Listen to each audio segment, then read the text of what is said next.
Bismillahirrahmanirrahim. Alhamdulillahi Rabbil Alamin. Allahumma salli wa sallim ala Sayyidina Muhammadin al-Fatihi lima ughliq wal khatimi lima sabaq nasiril haqqi bil haqq wal hadi ila siratikal mustaqim wa ala alihi wa ashabihi haqqa qadrihi wa miqdarihi al-azim.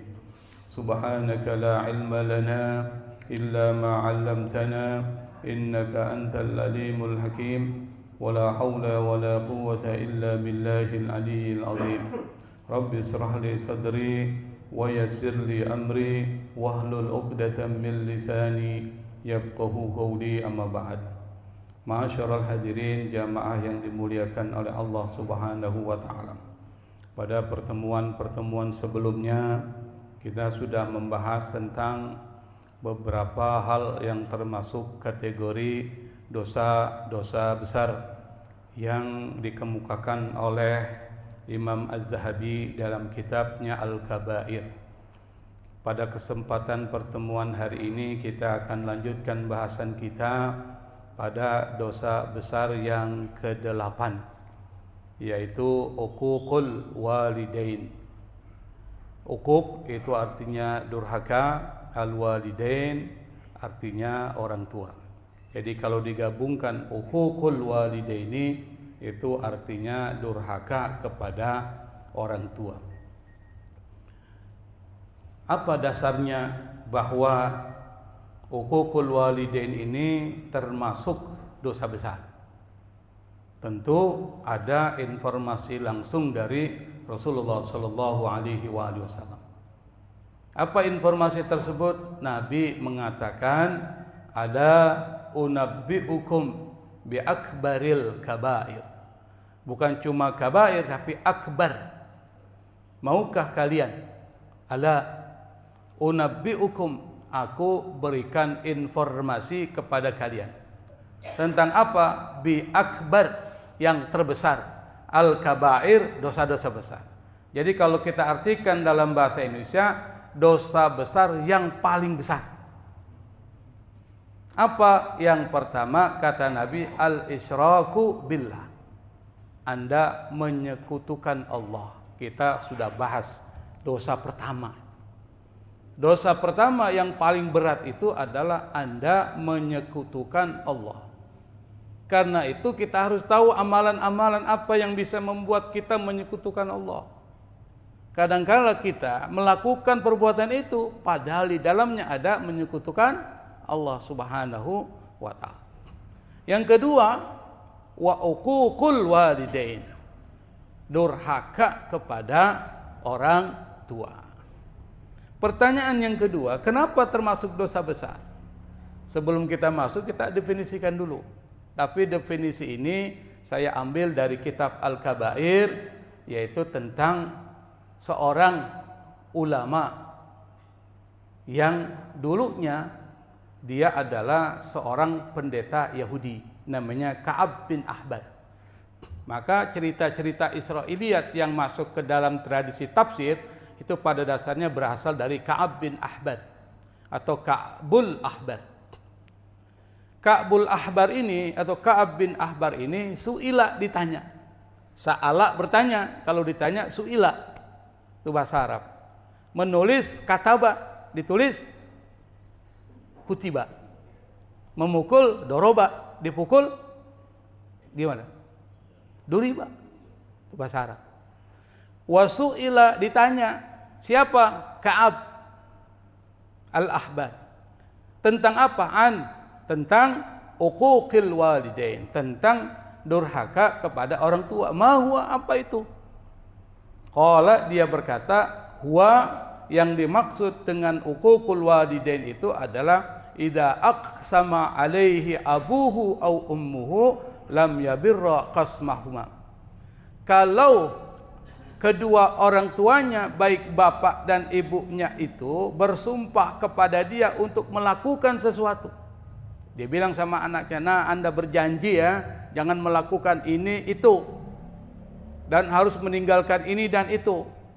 Tapi dia tidak patuhi, maka dianggap lam yabirra qismahuma. dia tidak berbakti kepada orang tuanya.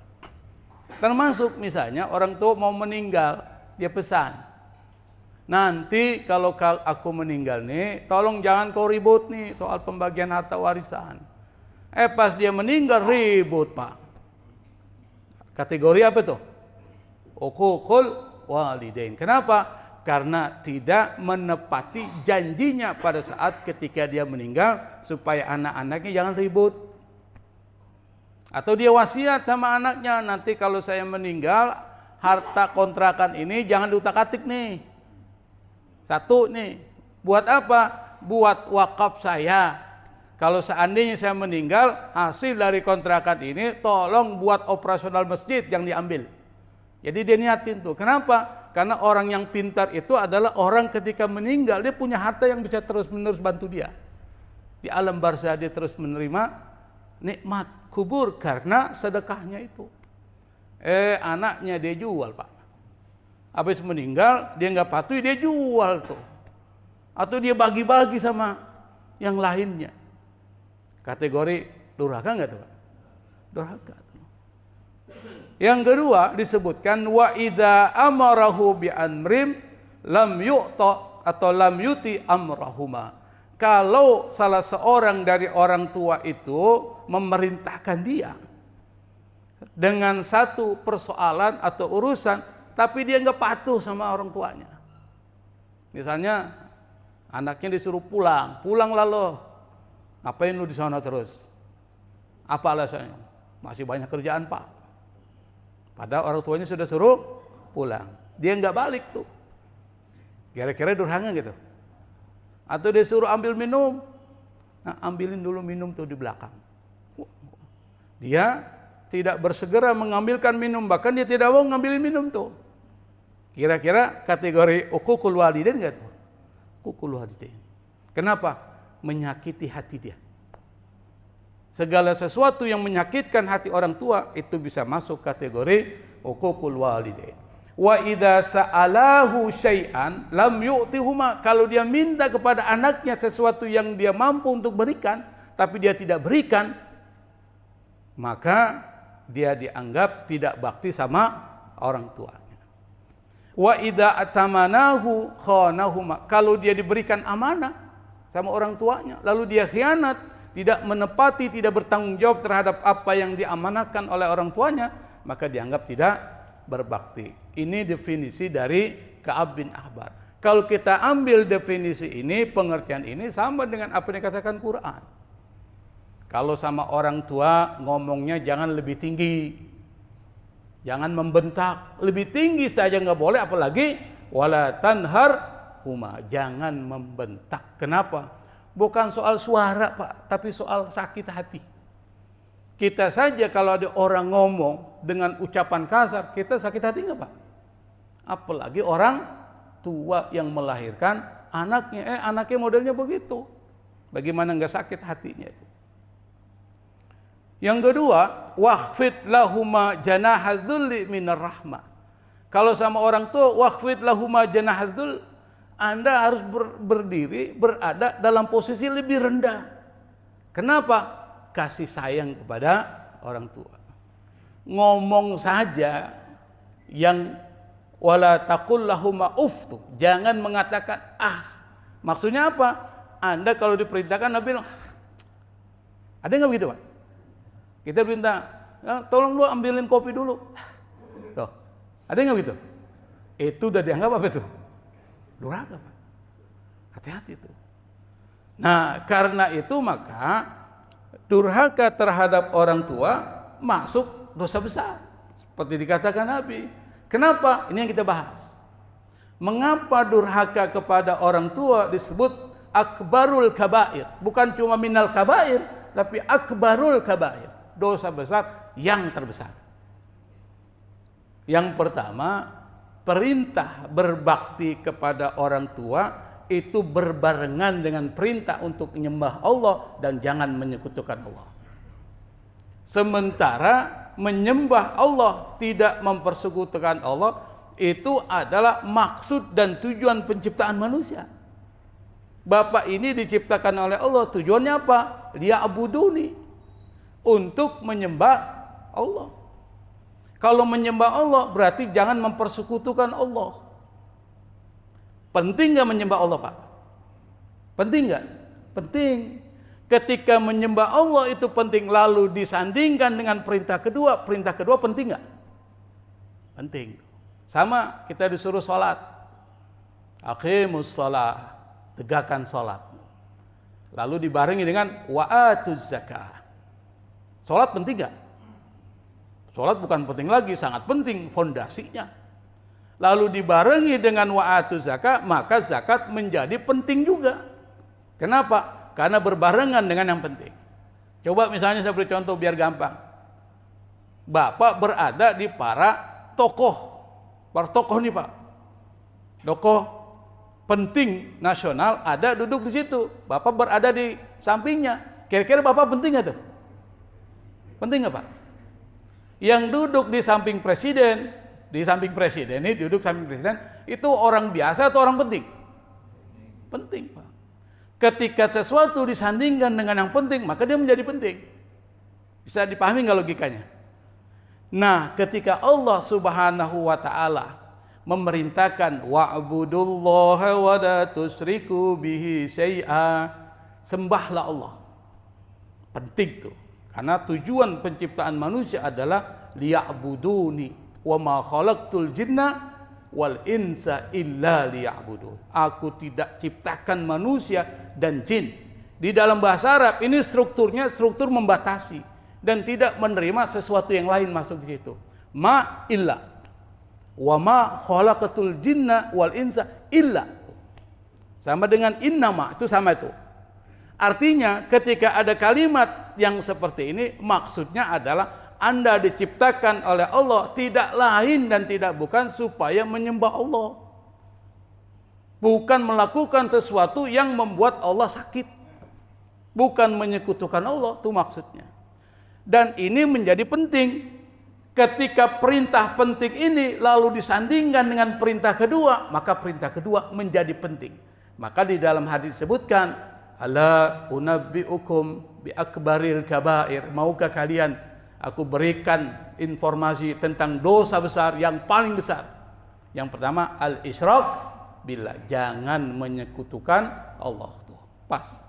Yang kedua apa? Wa uququl walidain, jangan durhaka sama orang tua. Dalam ayat yang lain menggunakan kata qada. Wa qada rabbuka alla ta'budu illa iya wa bil walidaini ihsana. Qada di dalam bahasa Arab itu artinya bukan memutuskan, Pak. Dia putuskan, dia tetapkan menjadi final decision, menjadi putusan terakhir yang tidak bisa diganggu-gugat. Itu qada. Allah sering menggunakan kata qada dalam Al-Qur'an yang mengatakan bukan cuma perintah ini. Kalau perintah bilang wa amara, tapi menggunakan kata qada yang dalam bahasa Arab bukan cuma sekedar perintah, ini sudah kepastian keputusan mutlak. Nggak bisa diganggu, gugat. Kalau dalam bahasa pengadilan tidak ada lagi banding tuh. Kalau udah diputuskan seperti ini maka nggak bisa diganggu, gugat, dan ini mutlak. Anda mau tidak mau harus jalankan. Qada. Makanya dalam bahasa Arab kata putusan disebut al-qada. Peradilan disebut dengan al-qada, orangnya qadi yang memutuskan. Putusan itu final. Allah memutuskan dan menetapkan menjadi keputusan final. Apa keputusannya? Jangan kalian menyembah kecuali hanya kepada Allah satu. Lalu yang kedua, wabil walidaini ihsana. Hanya kepada orang tua atau kepada orang tua harus berlaku ihsan. Ihsan ini bukan cuma ihsan dalam perbuatan, tapi fil aqwal wal a'mal wal mawaqif. Perkataannya harus bagus, sama orang tua nggak boleh membentak, nggak boleh ninggiin suara. Perbuatannya juga tidak menyakitkan orang tua kita, sikap kita juga tidak menyakitkan orang tua kita. Ini yang pertama alasannya. Kenapa disebut dosa besar? Karena perintah berbakti kepada orang tua itu perintah yang penting. Indikator pentingnya adalah disandingkan dengan perintah untuk menyembah Allah Subhanahu wa taala. Bisa dipahami nggak, Pak? Bisa ya? Saya menggunakan logika-logika supaya bisa dipahami ini. Yang kedua, orang yang durhaka sama orang tua itu dilaknat Allah. Kalau yang lain belum, Anda nggak sholat, nggak dilaknat, Pak.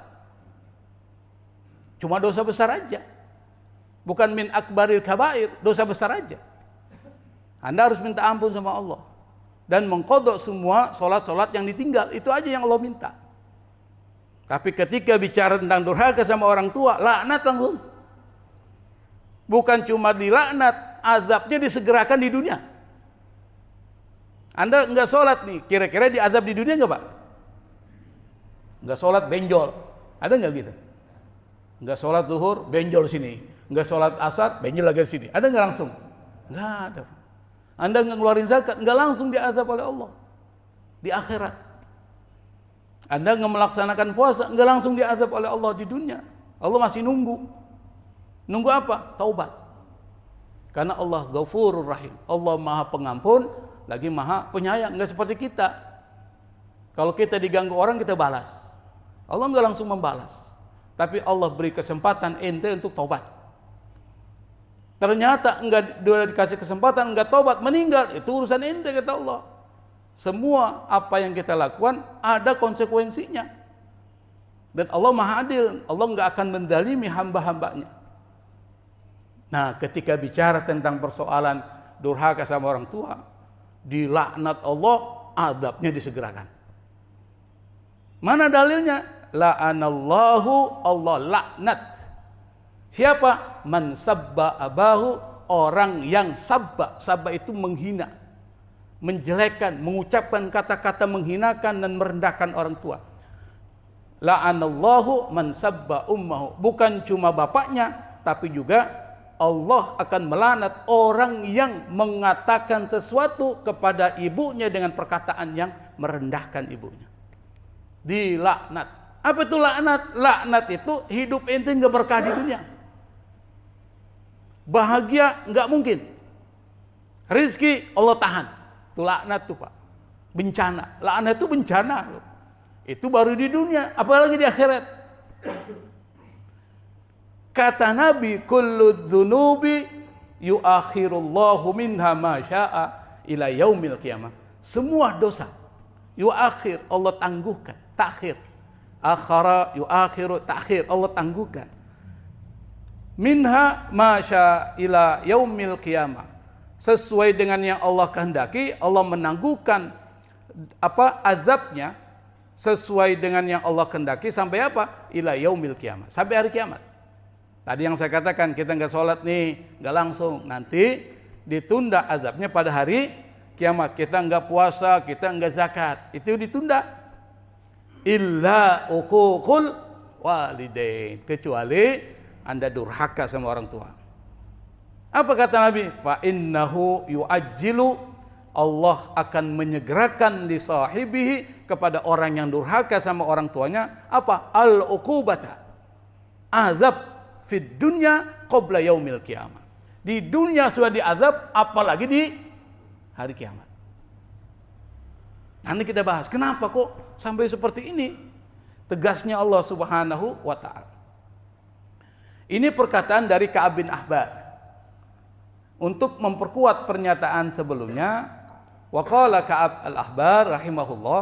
Ini saya ambil semua dari kitab Al-Kabair. Jadi potong-potongannya aja. Kata Ka'ab bin Ahbar, innallaha, Allah sungguh, pakai inna, Pak.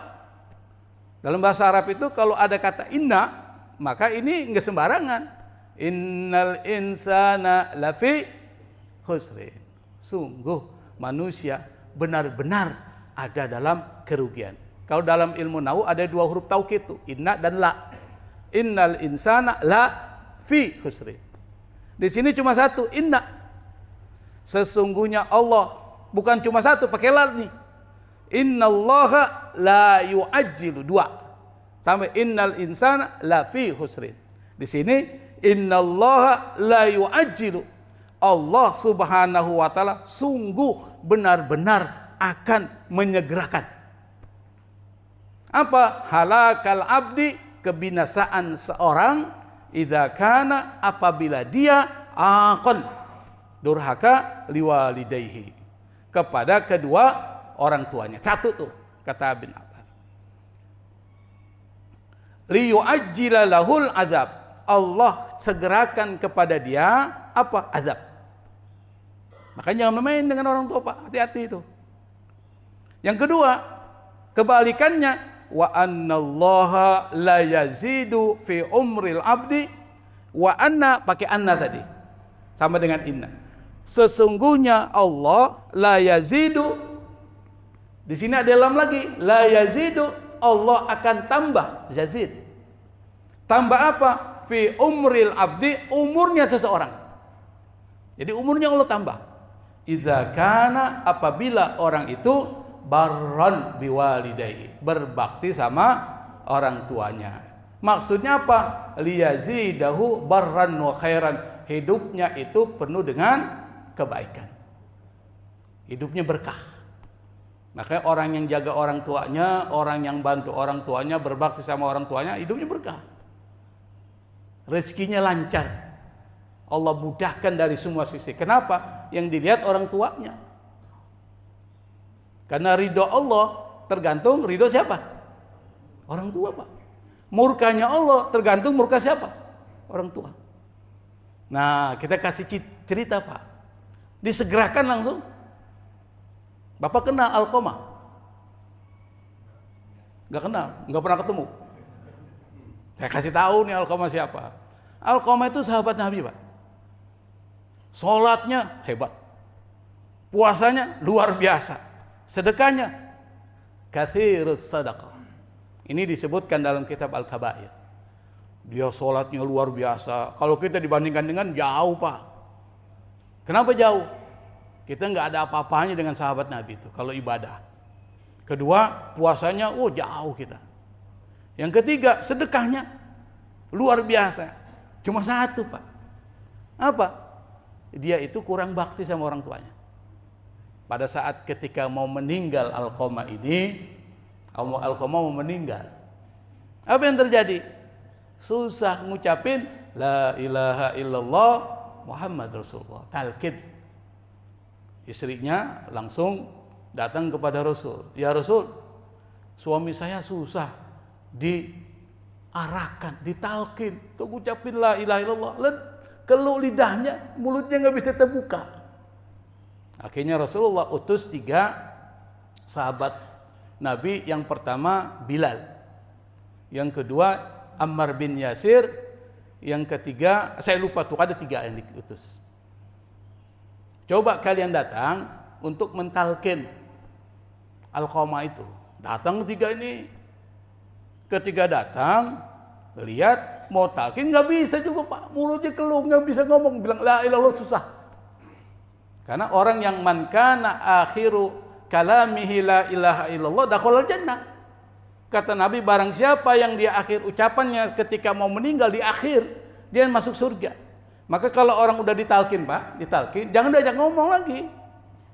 Dia udah talqin nih, la ilaha illallah, dia bilang la ilaha illallah, udah berhenti, nggak usah lagi diulang-ulang lagi. Ini kita enggak, karena enggak ngerti. La ilaha illallah terus, capek, Pak. Akhirnya emosi, dia bilang, pergi lo, capek gue tuh. Tuh, jadi begitu. Akhirnya ucapan yang terakhir, pergi lo. Bukan Allah kan? Ketika sudah dia bilang la ilaha illallah, stop. Yang kedua, yang mimpin atau yang mengarahkan, harusnya 1 orang aja, nggak usah banyak orang di dalam kamar itu. Suruh keluar semua. Kenapa? Karena ganggu. 1, diucapin la ilaha illallah, berhenti. Setelah dia berhenti ini, tiba-tiba dia bilang, mana itu si Umar? Bilangin. Nah, dia ngomong lagi tuh, Pak. Talqin lagi. Talqin. Lakinu mautakum bila ilaha illallah. Talqin orang yang akan meninggal di antara kalian dengan mengucapin la ilaha illallah. Man kana akhiru kalami la ilaha illallah dakhalal jannah. Barang siapa yang akhir ucapannya ketika dia meninggal adalah kalimat tauhid, maka dia akan masuk surga. Begitu caranya. Susah dia ngucapin, Pak. Kata sahabat Nabi, 3 sahabat Nabi langsung bilang sama Rasul, ya Rasul, lapor. Apa? Alqamah nggak bisa ngucapin. Rasul tanya, masih ada orang tuanya nggak? Kata sahabat Nabi, dibilang ada, ibunya udah tua, tinggalnya di sono tuh. Nah kalau begitu kau pergi ke sana, bilang Rasulullah manggil dia. Atau Rasul yang datang ke situ. Nah Rasul luar biasa pemimpin Pak. Dia yang datang ke sini atau saya datang ke sana, kata Rasul. Itu baru pemimpin Pak. Enggak semuanya main suruh datang-datang aja orang kan. Kalau dia lagi sibuk, lagi susah, suruh datang. Enggak. Dia yang datang ke sini atau saya yang datang. Datanglah saya, 3 sahabat Nabi ini bertemu dengan ibunya Alqamah yang sudah tua. Rasul titip salam sama engkau wahai ibu. Dia tanya, apakah engkau yang datang ke sana atau Rasul yang datang kepada engkau? Ya namanya umat Rasulullah kan nggak ada adabnya kan? Kalau Rasulullah suruh datang, ada adabnya nggak Pak? Sama dengan Ustadz disuruh datang. Ustadz ke rumah ya. Maksudnya ada acara kita mau rapat nih dan sebagainya, suruh datang. Jangan juga dong. Kecuali hal-hal yang bersifat penting misalnya. Kenapa? Bighairi adab. Adabnya ibu itu dia bilang, saya yang datang meskipun saya sudah tua, ini saya yang datang nih. Datang dia. Datang ditanya, Bu. Alqamah keadaannya bagaimana, pandanganmu tentang Alqamah? Wah, dia bilang Alqamah itu hebat. Puasanya luar biasa, sedekahnya luar biasa, puasanya luar biasa, semuanya luar biasa. Cuma satu, saya marah sama dia. Ana sakhitatun alaih. Saya marah sama dia. Pakai sakit itu. Marahnya itu sudah di hatinya nih. Tersinggung, kecewa. Kenapa kecewa dia? Dia lebih mengutamakan istrinya ketimbang saya. Cuma itu saja Pak. Apa kata Rasulullah? Tolong maafin dia. Karena dia sekarang keadaannya dalam keadaan yang sangat kritis. Kalau dia tidak ngucapin la ilaha illallah, bahaya ini. Ibunya nggak mau tetap. Saya nggak mau. Akhirnya Rasulullah SAW perintahkan sahabat untuk cari kayu bakar. Ini sang ibu nanya, buat apa matasna? Apa yang kau lakukan dengan kayu bakar itu, wahai Rasul? Saya mau bakar aja Alqamah. Karena azab akhirat lebih pedih daripada azab dunia. Saya bakar saja di sini. Yang namanya ibu terhadap anaknya meskipun bengalnya luar biasa, Pak. Ini Alqamah bukan bengal. Bukan kayak kita. Kita kan bengal kan sama orang tua tuh. Disuruh ngelawan. Bukan, dia cuma ngutamain istrinya ketimbang dia. Cuma tersinggung hatinya, sakit hatinya. Banyak nggak yang begitu Pak Sin? Orang tua nomor 2, istri nomor 1 kita tuh. Utamakan istri ketimbang orang tua. Ini ibu cuma itu aja. Alqamah kesalahan cuma itu. Dia lebih mengutamakan istrinya ketimbang ibunya. Tersinggung ibunya, sakit hati ibunya, kecewa ibunya. Diucapin di depan Rasulullah. Ketika Rasulullah mau membakar Alqamah, muncul perasaan iba di dalam hatinya. Bagaimanapun juga ini anak gue, lahir dari rahim gue. Sebengal-bengal apapun, gue maafin lah. Ya Rasul, saya ridho dengan dia. Akhirnya Rasulullah bilang para sahabat Nabi, coba kau lihat Alqamah. Apakah masih bisa ngucapin atau tidak? Atau ibu ini cuma pura-pura aja karena malu sama saya ngomong. Pas dilihat, ternyata Alqamah mengucapkan La ilaha illallah Muhammad Rasulullah. Alqamah meninggal dalam keadaan husnul khatimah, orang tua ridho terhadap dia. Itu azabnya disegerakan Pak. Sahabat Pak, kita sahabat Nabi bukan? Kita bukan sahabat Nabi, bukan juga orang yang dekat dengan Nabi. Durhaka sama orang tua cepet banget. Mau coba Pak, mau coba. Mau coba. Ada sini mau jadi sukarelawan? Nggak ada yang berani. Coba aja. Kita cuma nonton aja. Kira-kira berapa bulan ya habis nih. Tuh yang pertama. Kedua, kisah Juraid. Ini orang soleh Pak. Juraid itu orang soleh, ahli ibadah. Satu hari dia lagi sholat sunnah nih, lagi sholat sunnah. Nah, sholat sunnah bukan sholat wajib ya. Sholat sunnah, ibunya manggil, mat, panggil. Tapi namanya Juraid nih, mat Juraid. Kalau di Betawi kan manggil mat, semuanya mat apa? Mat soleh, mat Juraid dipanggil nih. Karena dia lagi sholat, kan nggak enak batalin Pak. Enak nggak? Lagi sholat, tapi nggak ada sholat sunnah. Dia nggak balas ucapannya, tersinggung dia. Ibunya kecewa tuh. Dia doa, ya Allah, ini Juraid kurang ajar nih. Gua panggil nggak datang. Gua doain nih supaya Allah uji dia. Hanya dikabulin Allah, Pak, luar biasa. Apa yang terjadi? Padahal kalau sholat sunnah orang tua panggil, batalin aja, Pak. Batalin, kecuali sholat wajib. Kalau sholat wajib jangan, dosa ente. Sholat wajib itu yang bisa membatalkan cuma satu. Apa? Kalau ente kentut, itu yang batalin. Kalau dipanggil jangan. Meskipun orang tua ini sholat wajib, tapi kalau sholat sunnah, datang, batalin.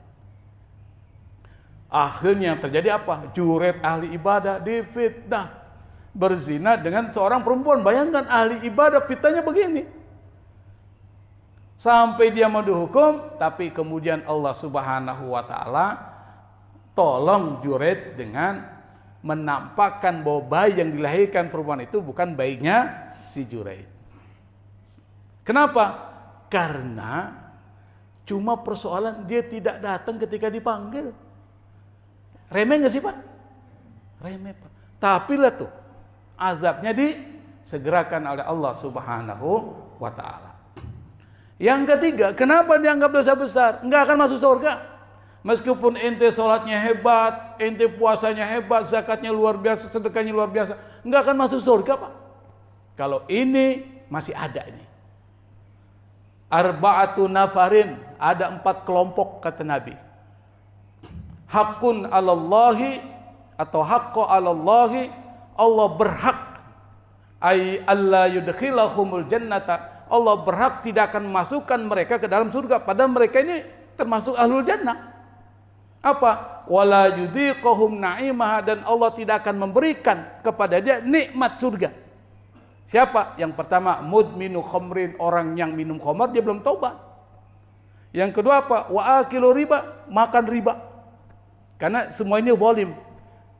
Wa akilu malil yatimi dzulman, orang yang makan harta anak yatim secara zalim, tidak dibenarkan oleh syariat. Dan yang keempat kata Nabi, wal aqu liwalidayhi illa ayyatubu, orang yang durhaka sama orang tuanya kecuali kalau dia udah taubat. Bagaimana kalau dia taubat? Orang tuanya udah meninggal. Maka berlakulah bakti sama orang tua yang sudah meninggal. Pertama, doakan. Kedua, sering perbanyak sedekah atas nama orang tua. Yang ketiga, sambung tali silaturahmi terhadap keluarga dari orang tua. Keempat, sering ziarah kuburnya. Sering ziarah kubur. Kenapa? Orang tua yang diziarahi kuburnya itu tahu dan dia senang. Yang keempat dan yang terakhir, teruskan tradisi baik dari orang tua kita. Orang tua kita suka ngadain taklim tuh di rumahnya. Meninggal dia, itu terusin, Pak, taklimnya. Kenapa? Itu bagian dari wakaf dia. Jangan diberhentikan, teruskan. Orang tua suka nyantuni anak yatim, ente terusin. Orang tua suka banyak sedekah, ente terusin sedekahnya. Kita kan pernah dengar cerita tentang Ashabul Jannah, pemilik kebun yang kebunnya kebakar. Padahal orang tuanya yang punya kebun orang dermawan. Anak-anaknya nggak sama-sama, orang tuanya pelit. Akhirnya Allah bakar kebunnya. Itu sebutkan dalam Al-Quran. Kata Nabi, la yadkhulul jannata, tidak masuk surga. Siapa? Akun, orang yang durhaka sama orang tuanya. Wala mannanun, orang yang suka ngungkit-ngungkit kebaikan. Ngungkit kebaikan. Dia pernah ngasih orang, lu dulu kalau gua nggak kasih duit, lu nggak jadi begini lu. Tuh. Diungkit-ungkit, Pak, kebaikan. Yang ketiga, wa mudminu khamrin, suka minum khamr. Ini tidak akan masuk surga. Kalau tidak akan masuk surga, maka harus tobat. Kalau dia tobat berarti dosa besar. Yang keempat, kenapa harus berbakti sama orang tua, tidak boleh durhaka? Karena perjuangan orang tua itu besar, Pak. Anda bisa bayangkan. Terutama ibu. Kenapa saya mengatakan ibu itu besar? Sampai Rasulullah ketika ditanya, siapa yang paling berhak saya berbakti yang pertama ya Rasul? Ummuk, ibumu. Yang kedua siapa? Ummuk, ibumu. Yang ketiga ummuk, ibumu. Berarti kalau ibarat piala ini, piala medali emas, medali perak, medali perunggu, yang dapat siapa? Ibu. Bapak cuma dapat yang keempat, Pak. Medali apa tuh? Ini emas, perak, perunggu. Habis perunggu apa sih? Hah? Besi karat. Besi karat tuh. Siapa? Baru bapakmu. Kenapa? Pertimbangan Allah. Karena yang paling berat dalam kaitan dengan seorang anak, ibu hamil 9 bulan. Bapak bayangkan hamil 9 bulan. Ini dibawa-bawa Pak, anaknya nih. 4 bulan gak kelihatan, 5 udah mulai. Kira-kira berapa nih? 1 kilo dibawa terus di perut nih. Coba Bapak lah, coba selama 9 bulan. Bapak taruh 2 kilo ini di sini, dibawa, jangan dilepas. Coba 9 bulan, gimana rasanya tuh? Bawa tidur, mau berak dibawa, mau kemana dibawa. Kira-kira ganggu gak? Ganggu, ibu dibawa. Habis itu melahirkan antara hidup dan mati. Kalau suruh milih yang mati, ibu atau anaknya, kata ibunya, saya aja yang mati, anak saya selamat. Sampai begitu. Lahir anaknya. Selesai enggak? Enggak. Susui. Berapa tahun susui? Wa fisalu fi amin, 2 tahun. Anda bayangkan, menurut dokter, orang menyusui anaknya. Ini bisa membuat stres. Orang tua. Kenapa? Karena energi diserap. Makanya bukan cuma setelah susui, dibesari sampai dia dewasa. Tiba-tiba Pak, anaknya kurang ajar sama orang tuanya. Kira-kira apa kita bilang sama anak tuh? Udah dilahirin, udah dikandung, udah dilahirkan, sudah disusui 2 tahun, diberi makan dan dimandiin dan seterusnya sampai dia besar. Anaknya durhaka. Apa yang kita bilang sama anak itu? Bilang apa Pak? Hah? Kurang aja orang. Enggak berterima kasih sama orang tua aja. Makanya ada seorang sahabat Rasul, Ibnu Umar. Ini disebutkan juga dalam kitab Al-Kabair. Dia melihat ada seorang qad hamala ummahu ala raqbatihi wa huwa yatufu bi haulal Ka'bah. Ibnu Umar lihat ada seorang laki-laki, dia gendong ibunya, ditaruh di pundaknya, raqabah nih, sini lehernya nih. Ibarat ibu taruh sini nih. Wa huwa yatufu bi haulal Ka'bah. Dia tawaf 7 kali putaran. 7 kali putaran. Kira-kira berapa menit tuh? Kalau kita tawaf 7 kali putaran, 1 kali tawaf berapa menit? Berapa? Berapa menit? 5 menit ya? 5 kali 7 berapa? Berapa? 5 kali 7. 35 menit, setengah jam. Taruh di pundak nih, muter. Lalu kemudian dia lihat Umar. Dia tanya, "Ya Ibnu Umar, wahai Ibnu Umar, atarani jaziyataha, apakah engkau menurut pendapatmu saya sudah membalas orang tua saya belum?" Artinya dia tawaf, ditaruh di pundaknya, dikritiki setengah jam. Lalu dia bilang sama Ibnu Umar, "Kira-kira saya sudah berbakti belum sama orang tua?" Apa dia bilang? "La, belum. Wala bi talqatin wahidatin min talqatiha, walakin qad ahsanta wallahu yusibuka 'alal qalil katsiran." Kata Ibnu Umar, meskipun apa yang kau lakukan dibandingkan dengan erangan ibumu ketika melahirkan. Ibu kalau melahirkan kan ngeden tuh. Oh, gitu kan, Pak ya? Ngeden kan? Itu ngerangan 1 aja belum kebalas, Pak. Kata Ibnu Umar. Baru erangan saja tuh, belum nyusui, belum ngandung, ya Allah. Baru erangan melahirkan, kata Ibnu Umar, ente belum bisa balas itu, belum sebanding tuh. Tapi kata Ibnu Umar, waqad ahsanta, tapi kau sudah berbuat baik. Wallahu yusibuka, Allah akan balas kepada engkau pahala alal qalil, terhadap perbuatan yang sedikit ini, yang dibayar adalah katsiran. Allah akan balas dengan balasan yang banyak terhadap perbuatan yang kecil itu. Bayangkan kita tahu Pak, bahwa ibu itu berat Pak, dianggap qalil dibandingkan dengan susah payahnya ibu mengandung kita, melahirkan kita, menyusui kita dan membesarkan kita. Maka apapun yang kita lakukan enggak sebanding. Makanya ketika ditanya, "Anta wa maluka li abik?" Bapaknya ngambil harta anaknya. Lalu kemudian anak itu lapor kepada Rasul, "Ya Rasul, bapak saya ngambil harta saya." Apa kata Rasul? Anta wa maluka li abik. Engkau dan hartamu milik orang tuamu. Kau diambil itu wajar, mungkin kau tidak kasih dia. Sampai seperti itu. Yang berikutnya adalah kenapa ini dianggap dosa besar? Azabnya besar. Bukan cuma azab di akhirat, kubur juga kena.